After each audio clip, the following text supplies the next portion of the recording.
وَلِلَّهِ الْمَشْرِقُ وَالْمَغْرِبُ، مشرق اور مغرب اللہ ہی کے لیے ہیں۔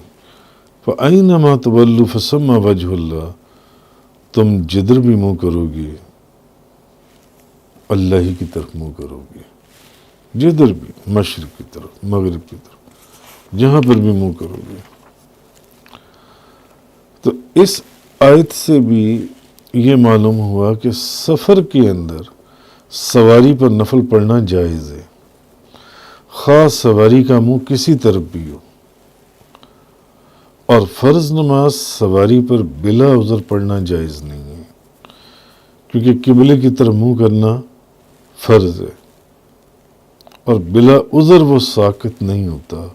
اگر عذر ہو تو پھر جائز ہے۔ مثلا راستے میں کوئی خوف ہے، کوئی ڈر ہے،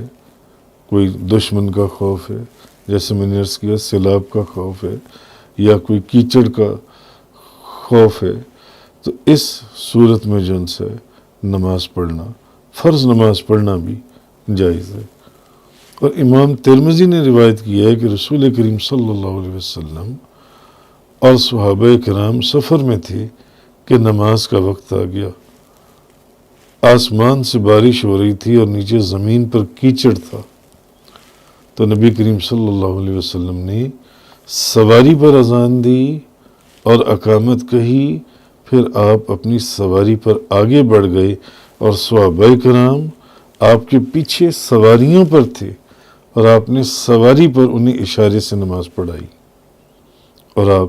سجدے میں رکوع سے زیادہ جھکتے تھے۔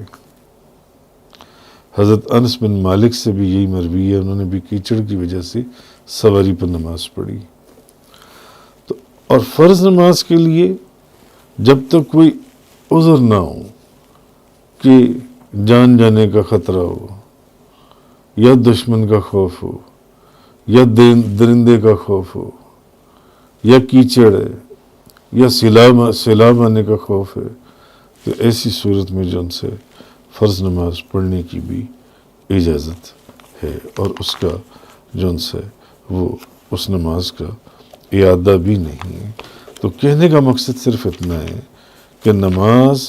اس آیت سے معلوم یہ ہوا کہ نماز والا معاملہ جو ہے یہ بہت زیادہ سنگین معاملہ ہے۔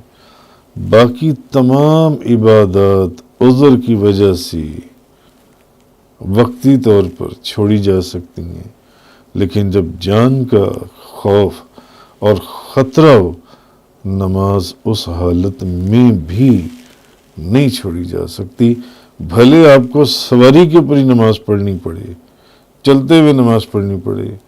جہاز پر نماز پڑھنی پڑے، بحری جہاز پر نماز پڑھنی پڑے، آپ کو نماز جنسی ہے وہ پڑھنی پڑے گی۔ نماز کسی حالت میں بھی معاف نہیں ہے۔